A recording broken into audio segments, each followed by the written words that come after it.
የመሃል ከተማ መዳረሻ በሆነችው ፒያሳ በማራኪ የኮሪደር ልማት ደምቆ በሚገኘው ውብ መንደራችን ላይ የመጨረሻውንና ሶስተኛውን ብሎክ እነሆ እያልን ልዩ የከተማ እይታን ከጠዋት ፀሐይ ጋር አጣጥሞ በያዘው ብሎክ ከ25% ልዩ ቅናሻችን ጋር ከባለ 1 እስከ ባለ 3 መኝታ በተለያየ የካሬ አማራጭ አቅርበንላችኋል። በ10% 690 ሺህ ብር ቅድመ ክፍያ ብቻ ቀሪውን በግንባታው ሂደት ያለምንም የዶላር ንክኪና ከወለድ ነፃ በሆነ መንገድ የሚከፍሉበት መንገድ የተመቻቸለት። ምን ይሄ ብቻ! እዛው ፒያሳ አድዋ ሚውዚየም ፊት ለፊት G+5 የገበያ ማዕከል በ3.9 ሚሊዮን ሙሉ ክፍያ እና በ900 ሺህ ብር ቅድመ ክፍያ የግሎት ያድርጉ። ጥራትና እምነት መገለጫው የሆነው ቴምር ሪል ስቴት ደንበኞቻችን ምስክሩ ናቸው። ለበለጠ መረጃና ለቢሮ ቀጠሮ ከታች ባለው ስልክ ይደውሉ።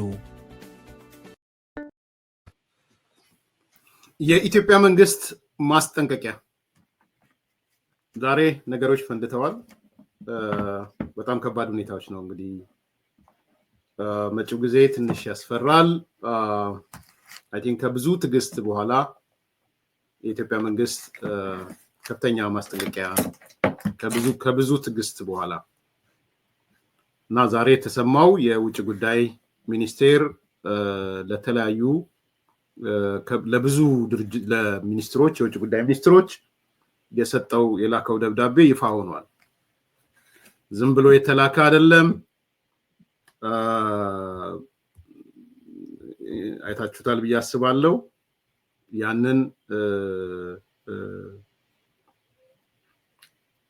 ሊስቶቹን ለብዙ ሀገሮች ነው ሊስቱ የተላከው እና ያ ምንድነው የሚያሳየው የሚል ልናይ እንችላለን። ምናልባት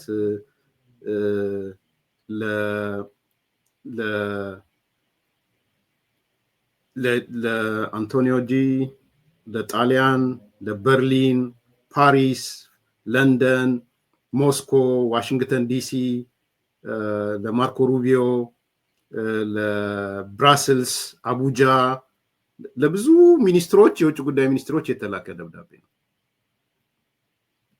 ይሄ ደብዳቤ በግልጽ የሚያመላክታቸው ነገሮች አሉ። አይ ቲንክ ከዚህ በኋላ ትልቅ ዜና ይሆናል ብዬ አስባለሁ። ትላንትና በተወሰነ መልኩ ያነሳውላችሁ ሀሳብ ነበርና ከሱ ጋርም አያይዛችሁ ልታዩ ትችላላችሁ። እኔ ደብዳቤው አልደረሰኝም፣ ግን የውስጥ መረጃዎቹ ከህወሓት አንጻር አንስቼላችሁ ነበረ። ዛሬ የኢትዮጵያ መንግስት ማስጠንቀቂያ ልኳል። ከብዙ ትግስት በኋላ ከብዙ ጥረት በኋላ ትግስታችን ተሟጧል የሚል ነው ከሞላ ጎደል። የኤርትራ መንግስት ተደጋጋሚ ትንኮሳ እየፈጸመብን ነው፣ ሉዓላዊነታችንን እየደፈረ ነው፣ ዓለም አቀፍ ህግጋትን እየጣሰ ነው። አንደኛው ይዘት እሱ ነው።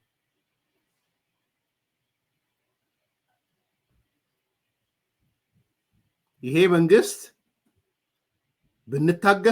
ብንታገሰው አይተን እንዳላየን ብንሆን ሊያርፍ አልቻለም። ተደጋጋሚ ትንኮሳ እየፈጸመብን ነው። ሶቨርኔታችንን ሉዓላዊነታችንን እየደፈረ ነው። ዓለም አቀፍ ህግጋትን እየጣሰ ነው። የመጀመሪያው ሜሴጅ እሱ ነው። የኢትዮጵያ መልእክት ቅድም ለጠቀስኩት ውጭ ጉዳይ ሚኒስትሮች ማለት ነው። ኢትዮጵያ ብዙ ጥረት አድርጋለች። የሰላም ስምምነት ለውጡ ሲመጣ ለመገናኘት ጥረት አድርጋለች። የአልጀርሱን ስምምነት መሰረት አድርገን ለመንቀሳቀስ ጥረት አድርገናል። የአልጀርሱን ስምምነት ሙሉ ለሙሉ ተቀብለን አሁን ቲፒኤልኤፎች መልስ ይስጡበት። በዚህ ላይ ጥምዶ መልስ ይስጥ። ሚስተር ጥምዶ አልጀርስ ስምምነቱን ተቀብለ ነው ወይ የተጣመድከው? የኢትዮጵያ መንግስት አሁን ይፋ አድርጓል፣ ግልጽ አድርጓል። ውጭ ጉዳይ መስሪያ ቤት እኛ እየተንቀሳቀስን ያለነው የአልጀርሱን ስምምነት መሰረት አድርገን ተቀብለን ነው ብሏል። ጥምዶ አልጀርስ ስምምነት ፈርሷል ነው የሚለው አውቃለሁ እስከዛ ድረስ ጥምዶ ውስጥ ያሉ ሰዎች ሌሎችም ሊሉ ይችላሉ። ኦፍ ኮርስ ፈርሷል አልፈረሰም ልንነጋገር እንችላለን። ስለዚህ ለውጥ በመጣ ሰዓት በተቻለ መጠን አየር መንገድ እንዲገባ፣ ኮሙኒኬሽን እንዲጀመር፣ ሪፊጂ የኤርትራ ስደተኞችን የምንቀበልበት አሳይለም እንሰጥበት ማህበረሰቡ ጋር ያለ ግንኙነት ስንፈጥር ቆይተናል።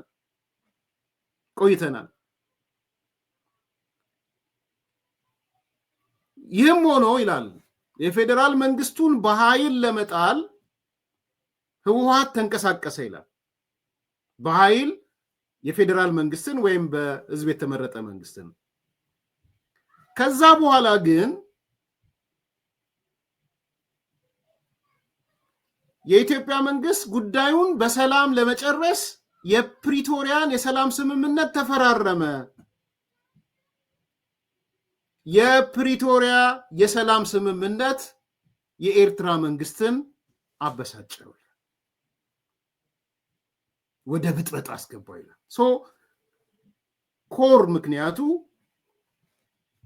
ኮር ምክንያት የኢሳያስ አፈወርቄን መንግስት ያበሳጨው የፕሪቶሪያ ስምምነት ነው የሚል ነው የመንግስት ለእናንተ ለአሜሪካ ለካናዳ ለምናምን የተላከው ደብዳቤ ማለት ለውጭ ጉዳይ መስሪያ ቤት የውጭ ጉዳይ መስሪያ ቤት። ስለዚህ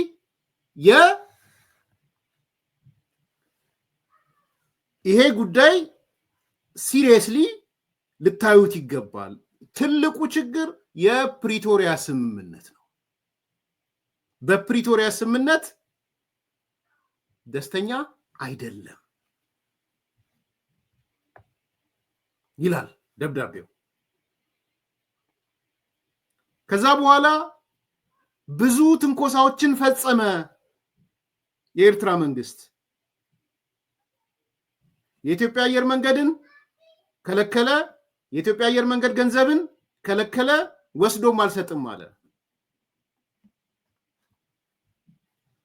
ከፕሪቶሪያ ስምምነት በኋላ ማለት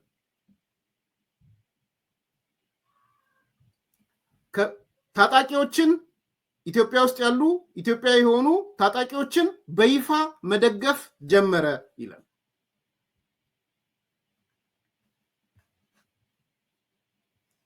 ወረራም፣ ሚሊታራይዜሽን፣ ቴሪቶሪያል ኦኩፔሽን and violence against civilians within the sovereign Ethiopian territory.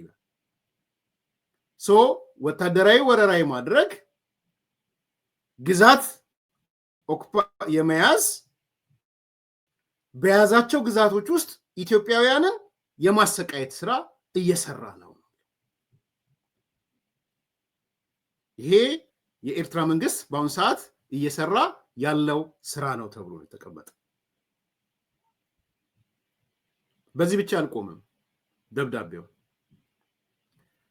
በሜይ 24 2025 ላይ የኤርትራው ፕሬዝዳንት ኢሳያስ አፈወርቂ ያደረገው ንግግር በኢትዮጵያ ጉዳይ ላይ የውስጥ ጣልቃ ገብነት ነው ይላል።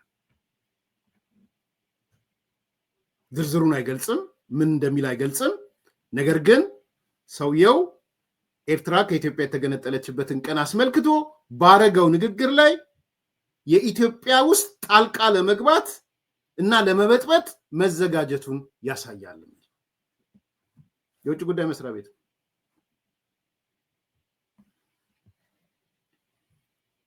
በአሁን ሰዓት ደግሞ የሚያሳስብ ነገር አለ ይላል ደብዳቤው። የሚያሳስበን ነገር በህወሓትና በሻዕቢያ መካከል የተፈጠረው ጥምረት አለ። ኮኦፕሬሽን ኤንድ ኮኦርዲኔሽን ነው የሚለው። ኮኦፕሬትም ያደርጋሉ፣ ኮኦርዲኔት ያደርጋሉ ቲፒኤልኤፍ እና የኤርትራ መንግስት።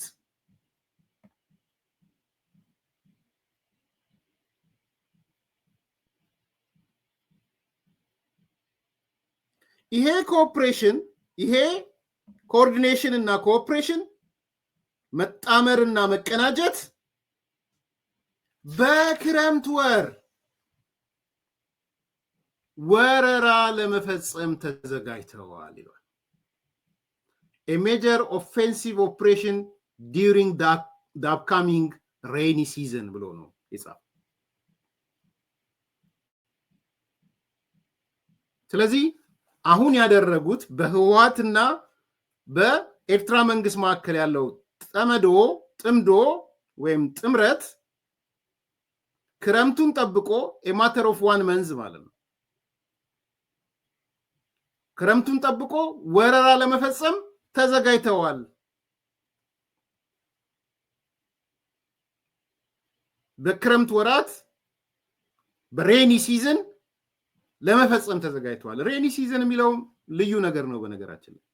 ያቺንም ሬኒ ሲዝን እዚህ ላይ የለም ደብዳቤው ላይ። ሬኒ ሲዝን የመረጡበት ምክንያት አላቸው። እሱ ኮንሲደር አድርጓል። ስለዚህ አደገኛ ሁኔታ ከተፈጠረም ከሬኒ ሲዝኑ ወደዚህ ሊሆን ይችላል ማለት ነው። የክረምት ወራት የተመረጠበት ምክንያት ግልጽ ነው። እንደ መንግስትም አውቆታል። ዴሊብሬትሊ ነው the upcoming rainy season ያለው። ምንድነው የታሰበው? በዝናብ ወቅት የሚታወቅ ስለሆነ ማለት ነው። ዲቴል የሚሊተሪ ስራ እዚህ ውስጥ ልገባ አልችልም። የሆነ ሆኖ ግን ይሄ ኃይል ከሻቢያ ጋር ተጣምሮ ከህወሓት ጋር ይሄ ፍራክሽን ካለው ህወሓት ጋር ተጣምሮ ወረራ በክረምት ለመፈጸም ተዘጋጅቷል። ይሄ የኢትዮጵያ መንግስት አቋም ነው። የኢትዮጵያ መንግስት አቋም ነው። በመሆኑም ይላል ለተጠቀሱት ቅድም ለተጠቀስኩላችሁ አካላት በመሆኑም እነዚህ አካላት ቅድም ያነሳውላቸው የኢትዮጵያን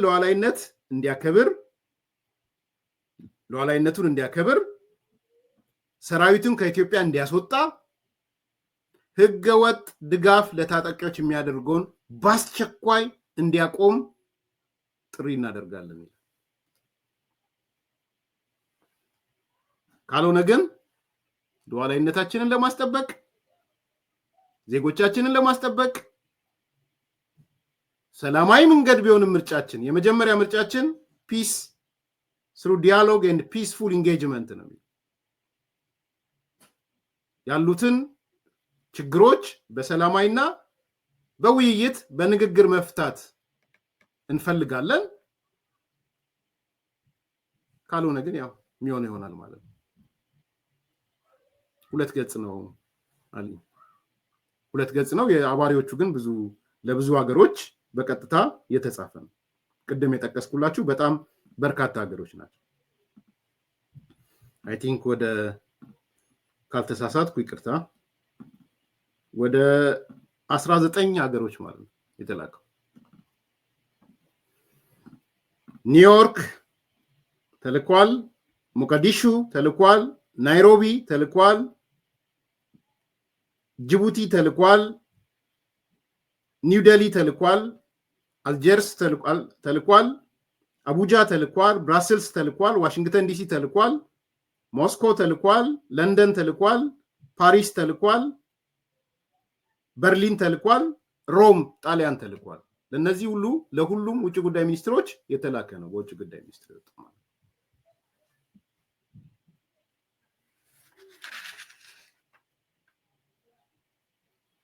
ይሄ ዛሬ ከባዱ ዜና ነው።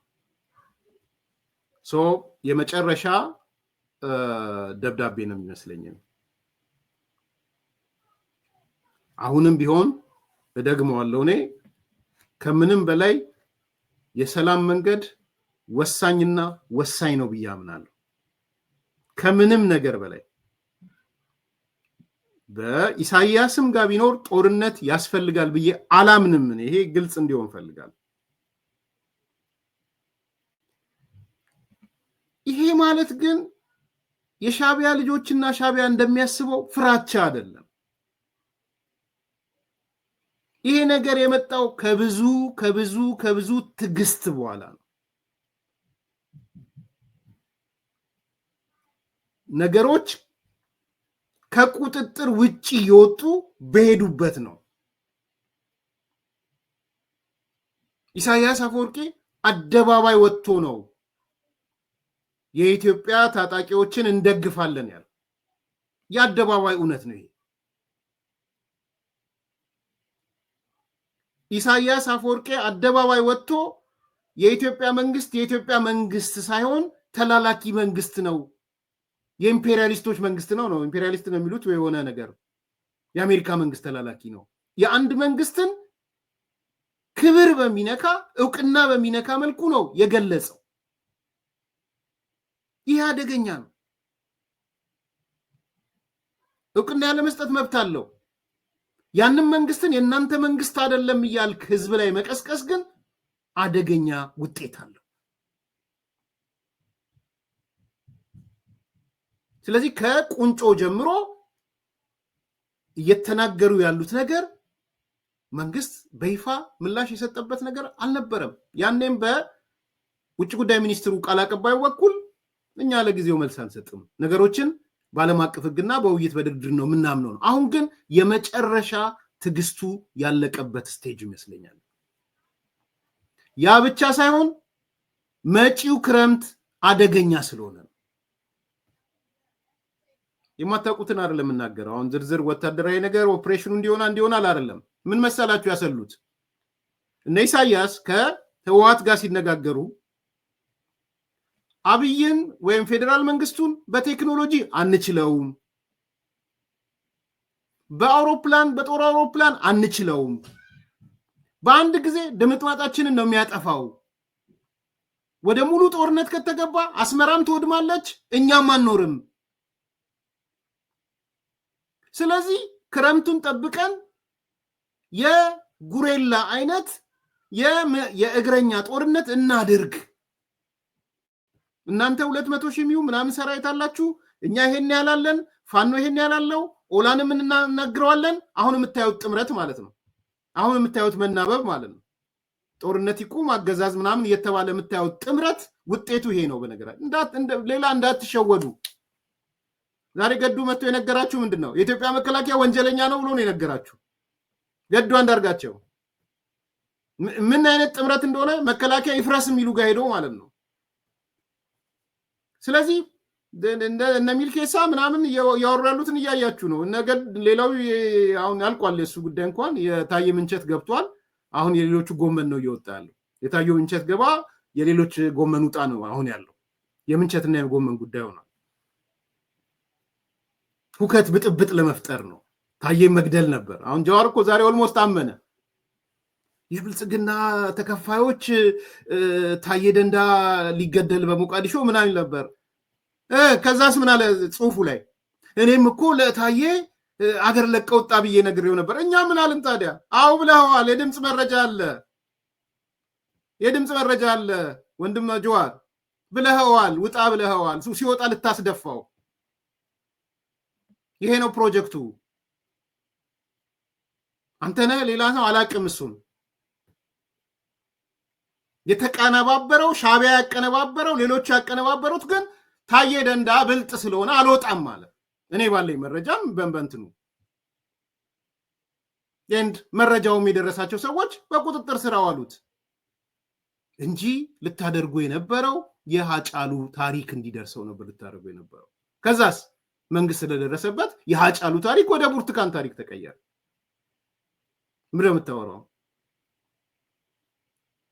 ገዱ መጥቶ ደግሞ እንትና ተከበብኩ ባለ ሰዓት፣ ጀዋር ተከበብኩ ባለ ሰዓት አማራ ተጨፈጨፈ፣ ሃጫሉ በተገደለ ጊዜ አማራ ተጨፈጨፈ ምናምን ይላል። አብረ እየሰራ ያለው ተከበብኩ ያለ ሰው አስጨፈጨፈ የምትለው ጋር ምንድነው እንትናችሁ?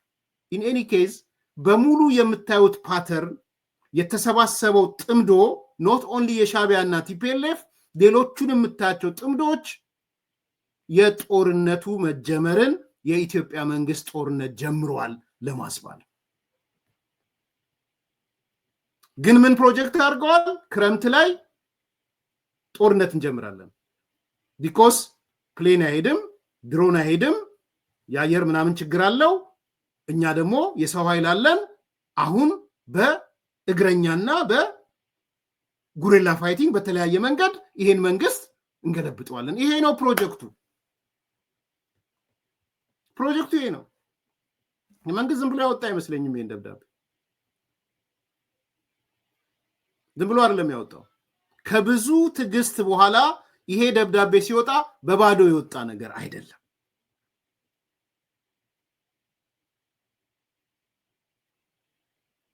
ስለዚህ ነገሮች ወደ መጨረሻው ጫፍ መድረሳቸውን ነው የሚያሳዩት። አሁን ይታያል እንግዲህ አቋም እንግዲህ ይታያል ከዚህ በኋላ ምን እንደሚሆን። በነገራችን ላይ ወረራው የሚፈጸመው በወልቃይት በኩል ነው። ወረራው የሚፈጸመው። አሁን የአማራ ኃይሎች የት እንደምትገቡ እናያቸዋለን። እኔ ብዙ መናገር አልፈልግም በዚህ ጉዳይ ላይ። በነገራችን ላይ የቱ ጋር ምኑ ጋር እንደምትደበቁ እናያለን። ይዛኔ የአማራ ታጣቂም በለው ረጎራው የሚለውም በለው። አሁን አንዳንዶቹ ወጥተው ይሄ አሁን ግራ የገባው እኔ ምን አይነት መቼ ነው የምትማሩት? እነዚህ የግፏ ማህበር መጥተው መንግስትን ተጠያቂ ሊያደርጉ ይመጣሉ። ሚዲያ ላይ ወጥተው ኧረ አንዳንዴ ትንሽ ቆም ብላችሁ አስቡ። መንግስት አቅም የለኝም ካለ እኮ ለቆ ቢወጣ ምን ልትሆኑ ነው? አቶ አታላይ ነው አቶ ማን ነው ይሄ ግፏ ማህበር ውሃ ያለው መንግስት ተጠያቂ ነው፣ አብይ ተጠያቂ ነው ምናምን። ወረራ እየመጡበት እኮ ነው። ከሻቢያ እየመጣ ነው፣ ከህወሓት እየመጣ ነው። ኦኬ አቅም የለኝም ብሎ ጥሎ ቢወጣ ነው የምትለው? ምንድን ነው የሚውጥህ? አንዳንዴ there is called strategic issue የሚባል ነገር አለ። ዛሬ ጌታቸው ረዳ አንዱ ርዕሴ እሱ ነው። ጌታቸው ረዳና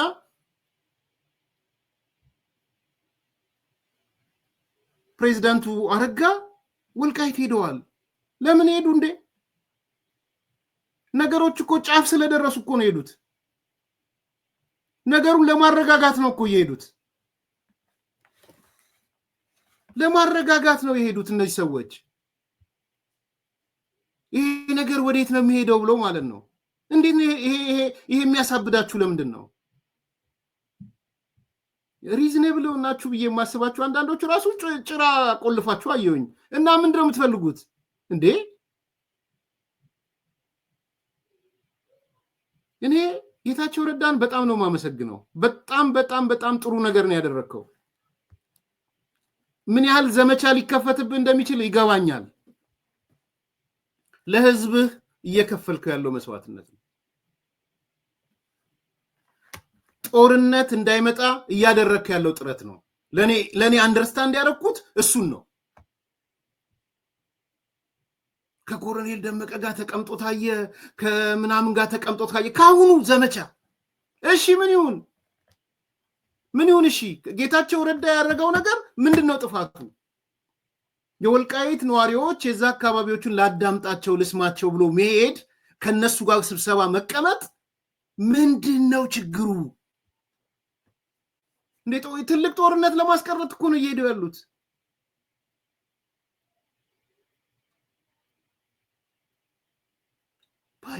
ባይሆን እኔ ያፈርኩት በጀነራል ታደሰ ወረደ ነው ያፈርኩት። ምናልባት ጀግና አይ ዶንት ኖ ጀግና ይሉታል አይሉትም አላውቅም።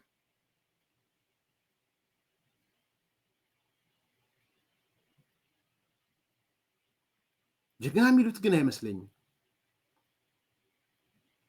አይመስለኝም።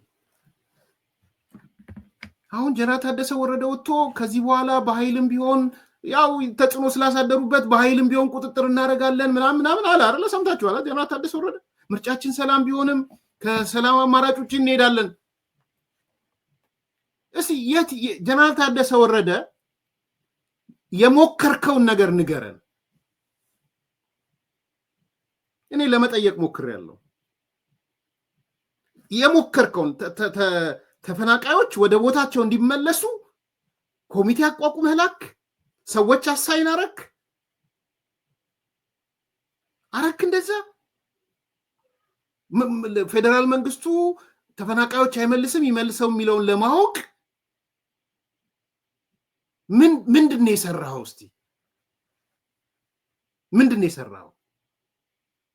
ንገረን እስቲ ጀነራል ታደሰ ወረደ ኮሚቴ አቋቁሜ ልኬ ተፈናቃዮች ፕሮግራም ያኔ ኢቭን የጸለምት ላይ እንደተደረገው ማክሮ ኮሚቴ ምናምን እንደተባለው ምንድነው ያረከው እንዴ? ዛሬ ጌታቸውን ስታይ እኮ የመጨረሻ ማፈር ያለብህ ጀነራል ታደሰ ወረደ። እኔም አፍሬብሃለሁ። ይጠቅማል አይጠቅምም የራሱ ጉዳይ፣ እሱ ብዙ ነው የጭንቀኝም፣ ግን አፍሬብሃለሁ። ጌታቸውን ሳየው በአንተ አፍሬያለሁ። ማን ሰላም ፈላጊ እንደሆነ በግልጽ ታይቷል። ማን ተንበርካኪ እንደሆነ በግልጽ ታይቷል። ነገ የት ልትገባ ነው? አብረህ ልትሆን ነው? ከሻቢያ ጋር ሆነ ልትመጣ ነው? ጦር ይዘህ ክረምት ላይ ጨምረህ ልትዋጋ ነው እንዴ? ወንድሞቼን አልዋጋም አፋር ምናምን ያልከው ጦር ልትልክ ነው?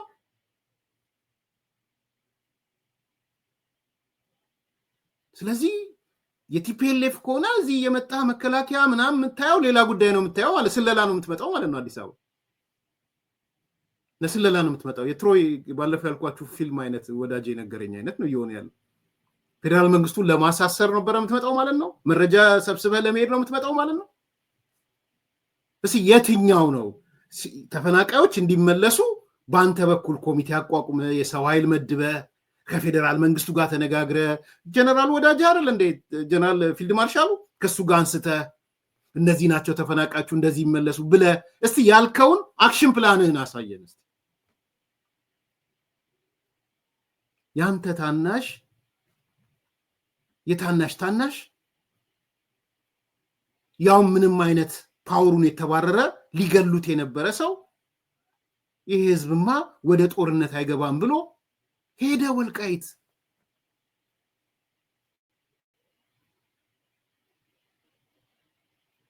ሄደ ወልቃይት ሊያናግር ጌታቸው ረዳ ቅጭ ብሎ ሰማ። ከባድ ነው ያለው ንግግር፣ ግን አዳምጦ ወጣ፣ አስተያየትም ሰጠ። ይሄ ስራ ያንተ ነበረ ታደሰ ወረደ፣ ጀነራል ታደሰ ወረደ።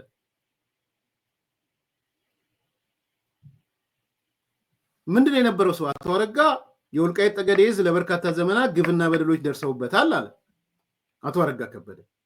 በዚህ ምክንያት የሚነሳ የወሰንና የማንነት ጥያቄ ጉዳይ በብራትና በጉልበት መፈታት የለበትም አለ። ጥሩ ነው አቶ አረጋ የሚያነሳው። በየትኛውም ወገን በኩል ጉዳዩን ዘላቂ ሰላም በሚያመጣና ህጋዊ ቅቡልነት ባለው መንገድ ይፈታ አለ። ጥሩ ነው አቶ አረጋ ያነሳው። ጉዳዩን ከመሰረቱ መፍታት የሚቻለው ከጉልበት ይልቅ ሰላማዊ አማራጭን በመጠቀም መሆኑም ያስፈልጋል አለ። ይሄን ያነሳው አረጋ ከበደ ጥሩ ነው። የአማራ ክልል ህዝብና መንግስት በጉልበት የሚመጣበት ኃይል እስካልመጣ ድረስ ሰላማዊ አማራጭን ይጠቀማል። ይሄ አረጋ የተናገረ ነው። ፖዚቲቭ ንግግር ነው። ከዛ ጌታቸው ረዳ ነው ምንድነው የተናገረው? እነዚያ ሁሉ ተሰብሳቢዎች ባሉበት እንግዲህ አስቡ። የወልቃይት ጠገዴ የአማራ ክልል ፕሬዝዳንቱ አለ፣ አረጋ ከበደ አለ፣ ጌታቸው ረዳ አለ፣ የአማራ ክልል ብልጽግና ጽህፈት ቤቱ አለ፣ ይርጋ ሲሳይ የሚባል የወሰን ማንነት አስመላሽ ኮሚቴ ኮሎኔል እንትናን ጨምሮ አለ፣ የሃይማኖት አባቶች አሉ፣ የሀገር ሽማግሌዎች አሉ። ስብሰባው እዚህ ላይ ነው ሄደው ጌታቸው። እስከዛሬ አልተደረገም። ይሄ ግን ስኒፍ የሚያደርገኝ ነገር አለ። አደገኛ ነገር እየመጣ ነው። ያን አደገኛ ነገር ለማስቀረት ነው የመጨረሻ ሩጫ እያደረገ ያለ የሚመስለኝ ነው ጌታቸው። ይሳካለታል አይሳካለትም እርግጠኛ አይደለም። ምንድነው የተናገረው ጌታቸው ረዳ? በእነሱ ውስጥ ማለት ነው የወልቃይት ጠገዴ ህዝብ የማንነት ጥያቄ ተገቢ መሆኑን እናምናለን። ሰው ከመሬት በላይ ከፍ ብሎ መታየት አለበት። የወልቃይትን ህዝብ ህዝቤ ነው ብሎ መቀበል ይገባል። የትግራይ ህዝብ አጀንዳ የሰላም አጀንዳ ነው። የትግራይ ህዝብና የህወሓት መሪዎች ፍጹም የተለያዩ ናቸው። ሰላምን ለመፍጠር ሁለቱን አካላት ለየብቻ መመልከት አለባችሁ። ፕሊዝ የህወሓት አመራርና የትግራይን ህዝብን ለዩና ተናገሩ። የማንነት ጥያቄ መኖሩን እናምናለን። ጥያቄው ግን በህጋዊና በፍትሃዊ መንገድ መወሰን አለበት። ጥያቄው የግለሰብ ባለመሆኑ የህዝብ ድምፅ መሰማት አለበት። ይሄ መናገር ያለበት በዚህ ሰዓት ጀነራል ታደሰ ወረደ ነበር። የት ሄዶ እዛ ምን እንደሚጠቅምህ ከነ ደብረጽዮን ከሞተ ማህበረሰብ ዴድ ፊሽ እና ዴድ ዶንኪ ጋር ቁጭ ብለህ ረጎራው ብትል ምንድነው የምትጠቀመው? ጀነራል ታደሰ ወረደ አንተና ፈርመህ 8 ፊርማ ነጥቦች ቃል ኪዳን ሰነድ ብለህ ሄድከው። ስራ እየሰራ ያለው ግን ጌታቸው ነው። ጦርነት እንዳይገባ እየተሰራ ያለው ጌታቸው ነው። ዘመቻ የምታስከፍቱት እናንተ ናችሁ። እንዴት ሄዶ ይቀመጣል ከኮሎኔል ደመቀ ዘውዱ ጋር? እንዴት ይቀመጣል ከአማራ ክልል ጋር? እንዴት ይቀመጣል? ምን ማለት ነው ታዲያ? ከማጋ ይቀመጥ? ከማጋ ይቀመጥ? ከኮሎኔል ደመቀ ጋር ያልተቀመጠ ከማጋ ይቀመጥ? ከአሸተ ደምለው ጋር ያልተቀመጠ ከማጋ ይቀመጥ? ከአረጋ ከበደ ጋር ያልተቀመጠ ከማጋ ይቀመጥ? ጥምዶ ትሉ የለ እንደ አማራና ትግራይ ምናምን ብላችሁ ይኸው። እስቲ ለምን ነው እስቲ ገዱ አንዳርጋቸውና ስብሃት ቁጭ በሉና መፍትሄ እስቲ ላኩልን። ያኔ እውነቱን እንሰማለን። የኔና የስብሃት በወልቃይ ጉዳይ ያለ መፍትሄ ይበልና ገዱ ስብሃትን አናግረህ አለቃ አይደለ? እስቲ ቁጭ ብለህ መፍትሄ አምጣ። ስብሃት ገዱ አንዳርጋቸው፣ ገዱ ብቻ አይደለም ሌሎቻችሁም አቶ ልደቱን ጨምሮ በዚህ አጋጣሚ ዋናውን ጉዳይ ደብቃችሁ ስለምትነጋገሩ ማለት ነው። ኮር ፖይንቱን ደብቃችሁ ስለምትነጋገሩ ማለት ጸባችን ይቆይልን ወልቃይት ይቆይልን በሚል ስለምትነጋገሩ፣ ኮር ፖይንቱ ግን እሱ ነው። ትገናኛላችሁ አይደለ? እስቲ የትግራይና የአማራ ጥምረት ብላችሁ አሁን ጌታቸው ረዳ ከሄደበት በተቃራኒ ይበሉና እስቲ 1 2 3 መፍትሄ ብላችሁ ኑና የእናንተን እንስማስ፣ ንገሩን። የእናንተ ለምንድነው እንዴት ተጣመዳችሁት? አብይ አህመድ ጠላት አለቀ በቃ አለቀ። ጠላቱ ምናምን ዋታባውት አሁን የተደረገው ነገር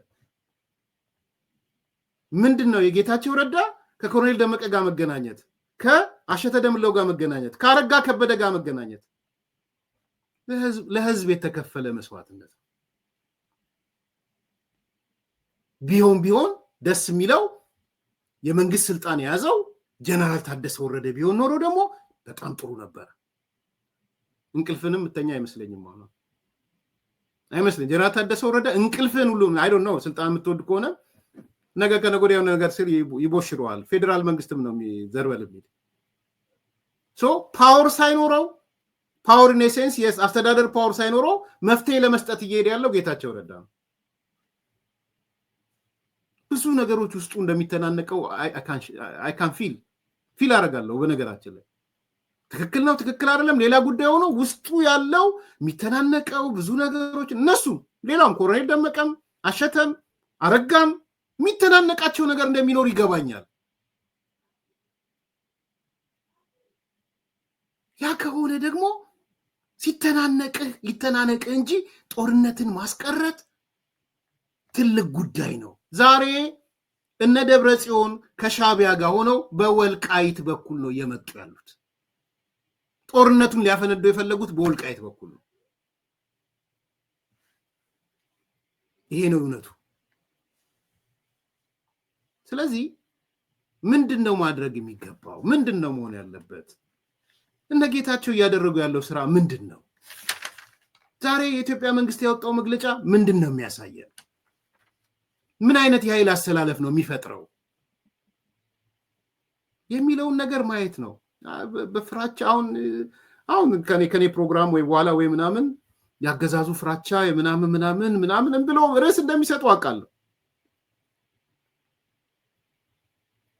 ተንፈረፈረ ፈራ ምናምን ይሄው እንዲያረገ እንደሚሉ አውቃለሁ።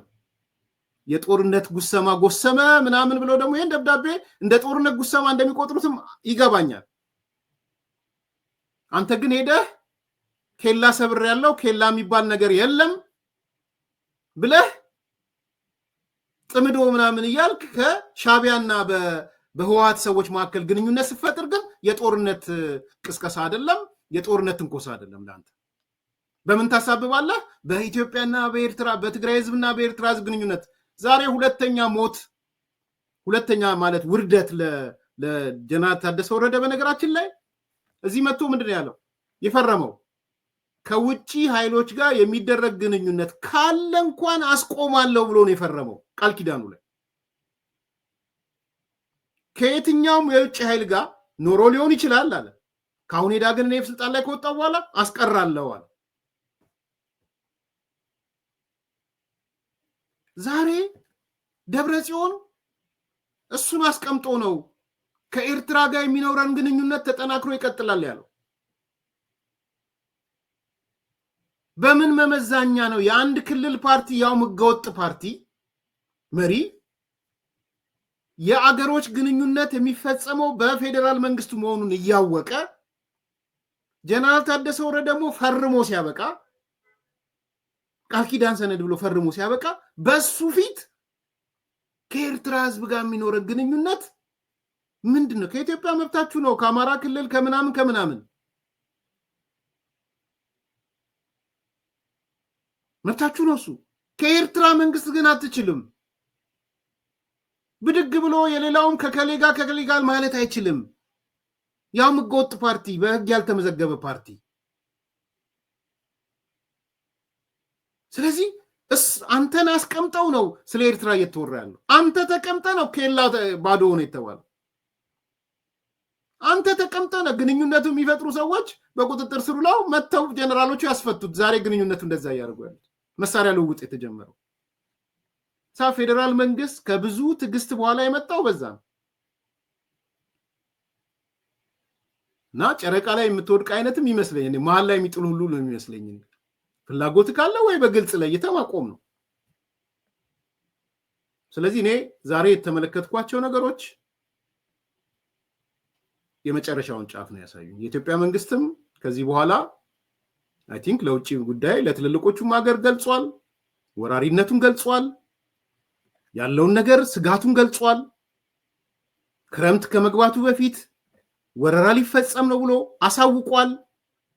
ኢንዳይሬክትሊ ክረምት ከመግባቱ በፊት የሆነ እርምጃ ወስዳለው እያለ ነው።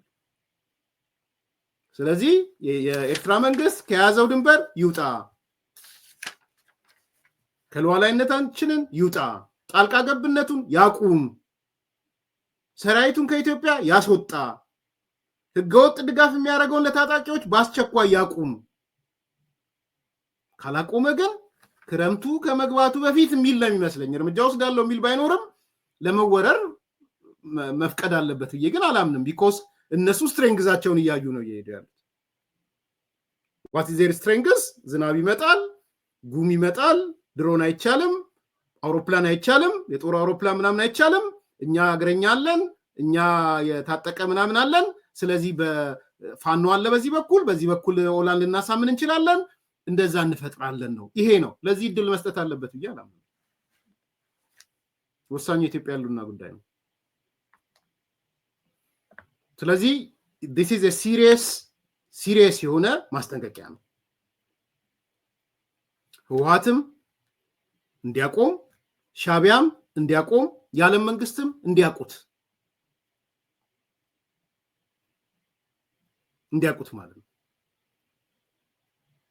ከዛ ግን ግልጽ እኔ ቀጣይ ስቴፕ የመጨረሻ ልናገር። ጥያቄውም እያየው ነው። ሁለት ጥያቄዎች። አንደኛ የአማራ ህዝብ ተልእኮ ምን ይሁን የሚል ተደጋጋሚ ያለው። ሁለተኛ የዚህ የትግራይ ኃይሎች ሚዲያ ላይ ምናምን የትግራይ ኢቭን ህወሓትን ሲቃወሙ የነበሩት ለምን ዝም አሉ የሚል ነገር ያለ። አይ ቲንክ ሁለቱን ጥያቄ ልመልስና ልጨርስ። አሁን የትግራይ ፖለቲካዎች ውስጥ አይ ቲንክ ሁለት መስመር ነው ያለው። ጦርነትም እየመጣ ስለሆነ ሁለት ነው ያለው። እንዳትሸው ሶስተኛ መንገድ የለም። ሚዲያዎቹም ይሄ በትግራይ ስምም በኢትዮጵያ ስምም በሆነ ስምም ያሉትም ሌሎቹም ውጭ ሀገር ያሉትም ሌሎችም ያለው የትግራይ የፖለቲካ ማህበረሰብ ምናምን ሁለት ነው። አይዘር ከሻቢያ ጋር ያለው ኦር ደግሞ ከኢትዮጵያ መንግስት ነገር ነው ያለው። ይሄ ነው ያለው እውነት። እኔ እስከሚገባኝ ያለው እውነት ይሄ ነው። there is no between ማለት እንደ በፊት እንደሚሉት አጠቃቀስኩ የለም። ከኢትዮጵያም ነፃነን ከሻቢያም ነፃነን ማን የሚባለው ነፃነን እያሉ የሚያወሩት ውሸታቸውን ነው። ከሻቢያ ጋር ናቸው። ከሻቢያ ጋር ናችሁ ቢባሉ ግን ወይስ ከዛሬ የተናገሩትን ወይ ምናምን ይታወቅባቸዋል። እንዲህ ስትላል ነበር እንዲህ አይደል እንዴ? ሻቢያን ደግሞ ባህሪውን ያውቁታል። ስለዚህ ውስጣቸው ሼም አለ። አይናገሩት እንጂ ውስጣቸው ሻቢያ የሚባለው ውስጣቸው እንደሚያማቸው አውቃለሁ።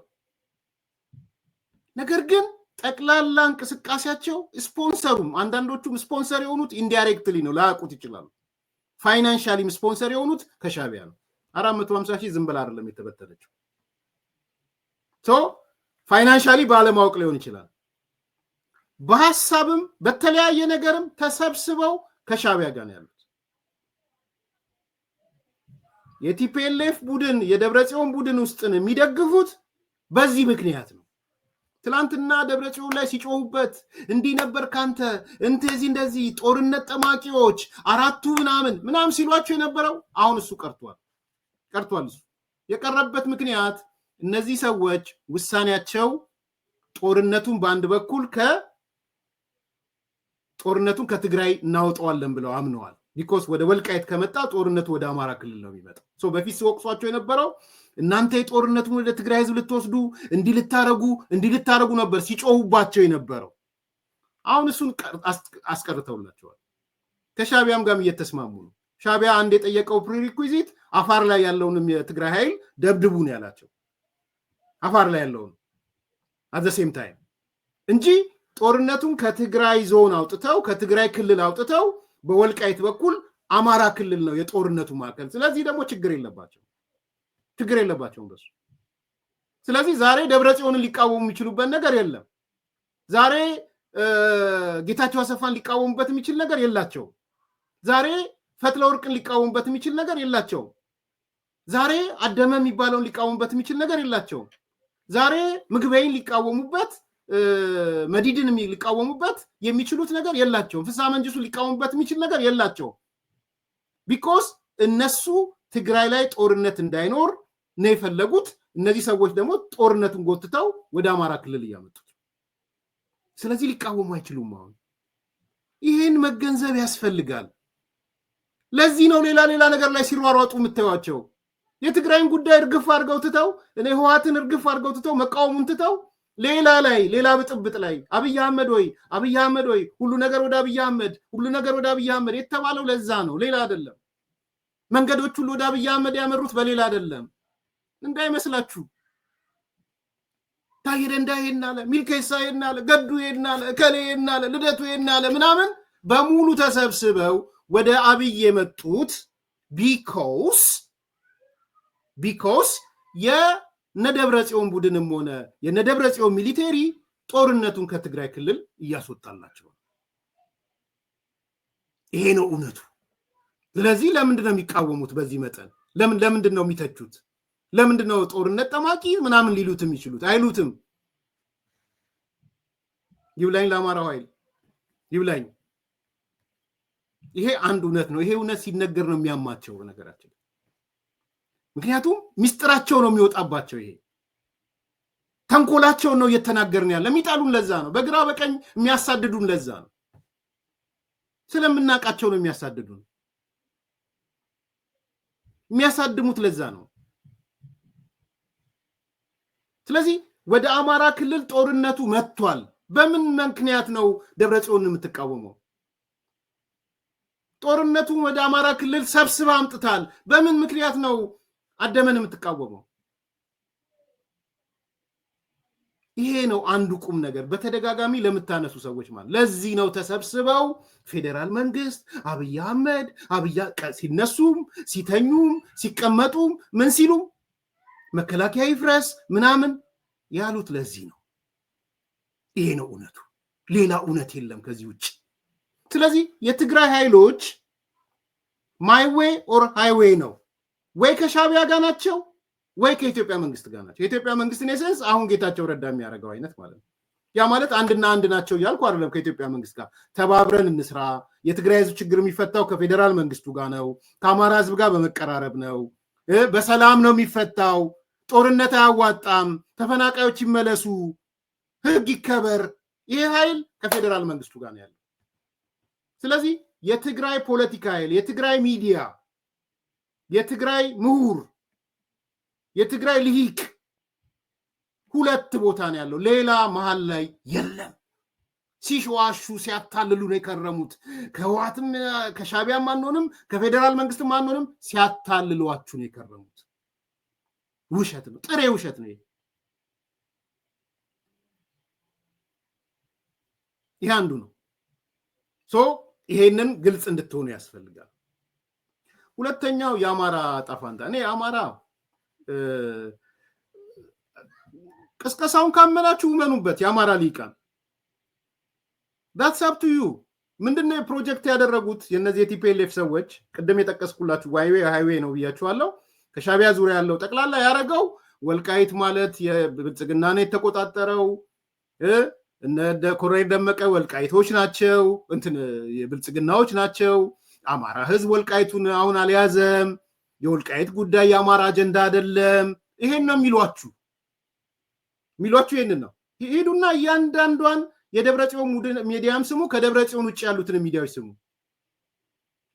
የወልቃይት አጀንዳ የአማራ አጀንዳ አይደለም የሚል ኮር ፖይንት ነው የተሰጣቸው። ደጋግሞ ሲናገሩ የምትሰሙትም ይሄን ኮር ፖይንት ነው። አማራ እኮ ወልቃይት አጀንዳው አይደለም ብልጽግና ነው አጀንዳው ነው የሚሉት። እሱ እውነት ከሆነ እውነት ነው ብሉ፣ ተቀበሉና ወስኑ። የአማራ ሊቅ፣ የአማራ ፖለቲከኛ በቃ እውነት ነው፣ ወልቃይት ማለት የኛ አጀንዳ አይደለም፣ ይህ አጀንዳ የብልጽግና አጀንዳ ነው። ስለዚህ ገሸሽ እንበል እንደ አማራ እንደ ሊቅ ነው። ይሄ ማህበረሰቡ እያልኳል፣ ማህበረሰብ አይወስንም። እንደ ሚዲያም ማህት ሚዲያ ነው እንደ አሸናር ላይ ፈላው የአማራ ብሔርተኛ ሚዲያ ቁጭ በሉና ኢትስ ኖት አወር ኢሹ፣ ወልቃይትም ይሁን ራያ አጀንዳችን አይደለም። የትግራይ ኃይሎች ሻቢያም ከመጣችሁ ኑና ውሰዱት፣ እንተባበራችኋለን። እሱን ወስኑ። የአማራ ህዝብ ከወሰነ ባይዘወይ የአማራ ሊግ ከወሰነ እኔ መንግስትን አይደለሁም፣ ከእናንተ ጎን ነው የምቆመው፣ ከአማራው ጎን ነው የምቆመው። ቢኮዝ የህዝብ ውሳኔ ማተር ስለሚያደርግ ማለት ነው። ስለዚህ ይሄ እንደነግፏን ማህበር እየመጣ ልክ የሆነ ጦርነቱ እንደሚመጣ የትግራይ ኃይሎች እነዚህ የህወሓት ኃይሎች ሊወሩ እንደሚመጡ የሻቢያ ጋር እየተጣመድ መሆኑን ሲያቅ ዋናውን ይተውና ፌደራል መንግስቱ ላይ ይጮሃል። እንደግፏን ምን ሆነ ነው እንደ አንዳንዴ በደንብ ስትራቴጂካሊ ማሰብ እኮ ይጠይቃል። ወይ አቋም ወስዳ ከሻቢያ ጋርና ከህወሓት ጋር መሆን ነው። እዚህ ጋር የኢትዮጵያ መንግስት ወረራ ሊመጣብኝ ነው እያለ ለዓለም መንግስታት እየጻፈ እያየኸው ውጭ ጉዳይ ሚኒስቴር እየጻፈ እያየኸው ከ20 ምናምን በላይ ኃላፊ ጽህፈት ቤቶች ውጭ ጉዳይ ሚኒስትሮች እየጻፈ እያየኸው አንተ ደገመተ ኢትዮጵያ ልታስወረረኝ ነው። ምን የሚሉት ሎጂክ ነው? እሺ ግፏኖች ከማጎን ነው የምትቆሙት? እንደው ባጭሩ ልጠይቅ፣ ከማጎን ነው የምትቆሙት? ግፏኖች ሄዳችኋል አይደል? የአንዲ ልጆች ጋር የሻቢያ ልጆች ጋር ሄዳችኋል። ቃለመጠይቅ ስጠይቀው አይቻለሁ። እሺ ከማጎን ነው የምትቆሙ? አሁን ወረራ መጣ፣ የትግራይ ኃይሎቹ መጡ፣ የህወሓት ኃይሎች መጡ በኃይል ያሉት እነዚህ የህወሓት ኃይሎች ሲመጡ ከሻቢያ ጋር ነው ሲመጡ ከማጋ ነው የምትቆሙት? ፌደራል መንግስቱን ልትመቱት ነው? መከላከያን ልትመቱት ነው? እሺ ተሸነፈ መከላከያው። በቃ በክረምት መጣ፣ እነዛ ሲዘጋጁ ከርመዋል። ሰላም የሚባል ልማት የሚባል የላቸው፣ ምንም የሚባል የላቸውም። ጉሬላ ፋይቲንግ ይችላሉ እንደተባለው፣ እውቀቱ አላቸው፣ ወዘተ ወዘተ። የፌደራል መንግስቱ መከላከያ ለቆላቸው ወጣ። ምንድን ነው የምትሆኑት? ለቆላቸው ወጣ። እና አንዳንዴ ለምታደርጉት ነገር ቢግ ፒክቸሩን አይቶ መነጋገር ያስፈልጋል። ከማጋኔ ቆምኩት የሚለውን ማየት ያስፈልጋል። ስለዚህ እኔ አማራ ልብላችሁ ለጠየቃችሁኝ ሰዎች የአማራ ሊቅ I think it is time to discuss.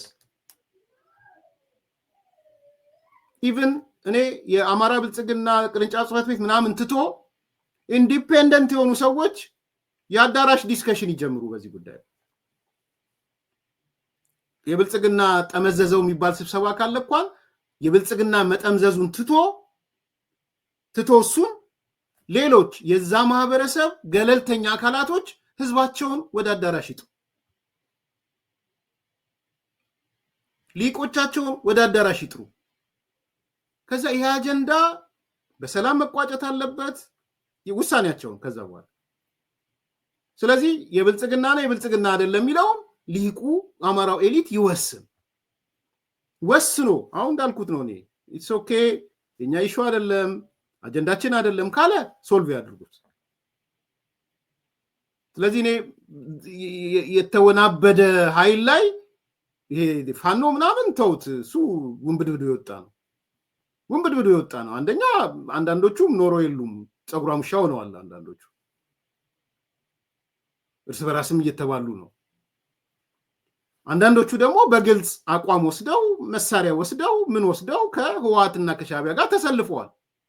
የጉድ ኤግዛምፕል ዘመነ ነው። እነ ዘመነ ቡድን ምንም እንኳን ቢበታተንም መሳሪያ ምንም እየወሰደ ያለው ከሻቢያና ከህወሓት ነው። ከህወሓት መስመር አይወጣም። እነ ምሬ ወዳጆ ሰዎቻቸውንም መቀሌ ተልከው ታይተዋል። ከዛ አይወጡ እነ ምሬ ወዳጆን ጨምሮ። ስለዚህ ከነሱ ጋር አንድ አቋም ትወስዳለህ። በቃ እነዚህ ሰዎች ምንም ቢሆን ጉዳያቸው አይደለም። አንዳንድ የሚሰማው ነገር ምንድነው? ዲቴይሉን አላጣራውም። ስምምነቱ ላይ እኛ ኢትዮጵያ መቆጣጠር አንፈልግም፣ እኛ የህወሓት አመራሮች ከዚህ በኋላ አንፈልግም፣ እናንተ ለፌዴራል መንግስቱን እንሰጣችኋለን፣ አዲስ አበባን ትቆጣጠራላችሁ እነዘመነ፣ እኛ ወልቃይትን ከሰጣችሁን ትግራይ ራሷን የቻለች ነፃ ሀገር ትሆናለች፣ እናንተ አዲስ አበባን ታስተዳድራላችሁ። በጎን ደግሞ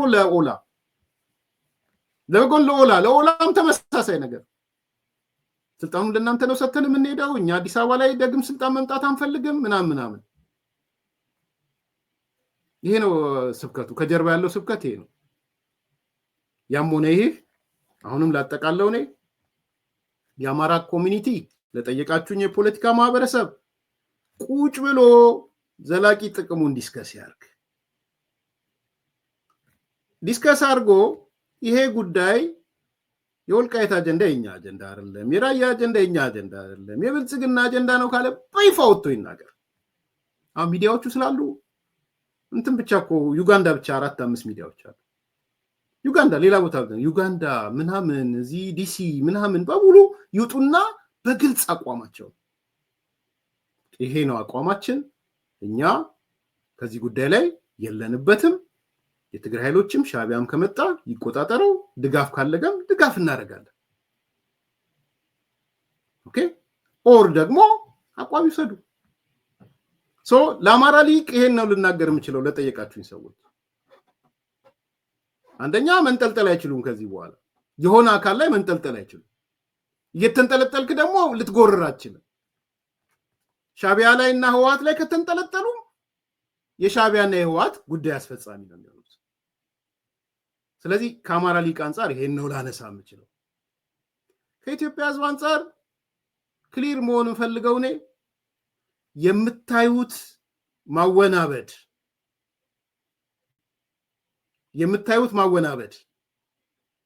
የምታዩት በሰላማዊ ትግል ስም ያለ ጨዋታ፣ በሰልፍ ስም ጨዋታ፣ በምናምን ስም የምታዩት ጨዋታ በሙሉ የኢትዮጵያን ህዝብና የኢትዮጵያ መንግስትን ጦርነት ጀማሪ የሚል ለማሳል ነው። ይሄን ቃሌን ውሰዱ። ነገ ከነገ ወዲያ ትሰማላችሁ ከትግራይ ሚዲያዎች፣ የትግራይ ብሔርተኛ ሚዲያዎችም፣ ቅድም የጠቀስኩላችሁ ሚዲያዎችም፣ ሌሎቹ ሚዲያዎች ጋር ኢትዮጵያ ወረረች፣ ኢትዮጵያ ወራሪ ሆነች የሚል መልእክት ለማስተላለፍ ነው። የወራሪነትን ካባ ለኢትዮጵያ ህዝብና ለኢትዮጵያ ለማውራር። ነገዱ ደግሞ ችግር የለባቸው፣ የጨፈጨፈው መከላከያ ነው ለማለት ችግር የለበትም። ገዱ ምንም ችግር የለበትም። ስለዚህ ይሄ ሲሪየስሊ ማየት ያለባችሁ ነው የሚመስለኝ። እየተሰራ ያለው ስራ ኢትዮጵያና የኢትዮጵያ መንግስትን ኢትዮጵያን እንደ ሀገር ወራሪ ለማስባል የዚህ አካል መሆን መተባበር ይቻላል። ከኢትዮጵያ ህዝብና ከኢትዮጵያ መንግስት ከኢትዮጵያ ማህበረሰብ ጋር መቆም ደግሞ ሌላ ጉዳይ ነው፣ የታሪክ ጉዳይ ነው የሚሆነው። የታሪክ ጉዳይ ይሆናል። ከዛ በኋላ የባንዳ መሆንና ያለመሆን ጉዳይ ይሆናል። ከዛ በኋላ that's not the issue of ጠቅላይ ሚኒስትር አብይ ምናምን አይደለም አጀንዳው፣ ወይ ብልጽግና ፌደራል መንግስት ምናምን አይደለም አጀንዳው። የኢትዮጵያ ህልውና የመቀጠልና ያለ መቀጠል አጀንዳ ነው የሚሆነው። የኢትዮጵያ ህልውና እንዳይቀጥል የሚፈልጉ አይተባበሩም ብዬ አላስብም። ይተባበራሉ። ይተባበራሉ። በደንብ ነው የሚተባበሩ። ኢትዮጵያ እንድትፈርስ የሚፈልጉ አሉ። ማለት በጣም ማአት ነው ያሉት። እነዚህ ኃይሎች ይቀናጃሉ። እኔ ከሞት ሰርዶ አይብቀል ማአት ናቸው። ማአት ያ እንቅስቃሴ ነው የምናየው። ስለዚህ ይሄንን ነገር ሲሪየስሊ ማየት ያስፈልጋል ብዬ ነው የማምነው። ሰው ዛሬ ፌዴራል መንግስቱ ያመጣው የመጨረሻ ማስጠንቀቂያ ክረምቱ ከመግባቱ በፊት ምን ሊፈጸም እንደሆነ የሚያሳይ ነው። ይሄንን በደንብ እንድታዩ ፈልጋለሁ። ያ የዘር ማጥፋት ምናምን እርሻው ልክ ነህ። ምንም የኤርትራ መንግስት እኮ ለቲፒኤልኤፍ በግልጽ ነግሯቸው ይሄ የዘር ማጥፋት ምናምን የምትሉትን ወሬ አቁሙ፣ ኤርትራ መንግስት ወሯል ገብቷል ምናምን የምትሉትን አቁሙ ብለው ተስማምተዋል እነ ደብረጽዮን። ዘር ማጥፋት ምናምን ሲሉ ራሱ የኢትዮጵያ መንግስት ነው የሚጠሩት። እንዳትሰወዱ እሱን። የኢትዮጵያ መንግስት ወራሪው የኢትዮጵያ መንግስት ነው፣ ዘር ማጥፊው የኢትዮጵያ መንግስት ነው፣ ኢትዮጵያውያን ናቸው ምናምን ሁሉም ተሰብስበው ወደ ኢትዮጵያ መጥቷል። ድንበር ወረረ ምናምን የሚሉትን አማራውን ነው እንጂ ኤርትራውን አይደለም። በነገራችን ኢቭን አሁን መሬት ለማስለቀቅ የሚመጡት የኤርትራ መንግስት የያዘውን ሳይሆን የአማራ ያዘብን የሚሉትን በደንብ አስተውሉ። ኤርትራ ያዘችብን ብለው አይደለም የሚያስቡት። ኢቭን መሬት ለማስለቀቅ የሚመጡት አማራው ያዘብን የሚሉትን መሬት ነው ለማስለቀቅ የሚመጡት። ሶ ክሊር ነው ይሄ እርሻው በጣም ግልጽ ነው። ስለዚህ የኤርትራውያኑ በትግራይ በህወሓት እየታጠቡ ነው። በህወሓት ማሽን በላውንደሪ እየታጠቡ ነው ያሉት። ትግራዮቹን ደግሞ እያጠበ ያለው ይሄ ኃይል ነው። ቅድም የጠቀስኩላችሁ ሰልፍ የሚለው ጦርነት ኢትዮጵያ ወራሪ ነው ምናምን የሚለው ህወሓትን እያጠበ ነው። መመጋገብ ነው ያለው። ይሄም በደንብ መረዳት ያስፈልጋል ብዬ አስባለሁ። ላይክ አርጉ፣ ሰብስክራይብ አርጉ፣ ሼር አርጉ። የዛሬው ፕሮግራማችን በዚህ ተጠናቀቀ። መልካም ቀን።